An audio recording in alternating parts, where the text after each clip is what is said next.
العربيه دي للبيع، ممكن انزلها لك مصر لو معاك بس موافقه استيراديه. كيا سبورتج موديل 2025، مواصفات خليجيه، فئه متوسطه على المبادره، بفتحه سقف الوديعه بتاعتها $9000. تعال نشوف الاوبشن بتاعها.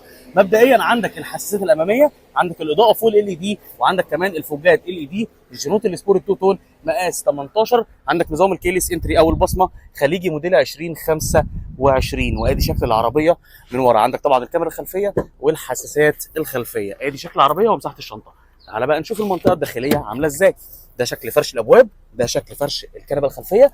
عندك فتحات تكييف خلفيه، وكمان شاحن USB تايب سي، فتحه سقف البانوراما بتاعت العربيه. تعال نشوف المنطقه الاماميه عامله ازاي. ده شكل الفرش بتاع الابواب، وعندك هنا التحكمات بتاعت الازاز والمرايات. عندك هنا كراسي عاديه، عندك ثبات الكتروني، عندك فرامل يد الكهرباء، شاشه العداد ديجيتال، الشاشه الوسطيه، الكاميرا الخلفيه والحساسات الخلفيه والاماميه. عندك هنا ده مثبت سرعه، وده كده شكل الطاره. عندك هنا التكييف الدول زون منطقتين، وعندك الشاحن الوايرلس.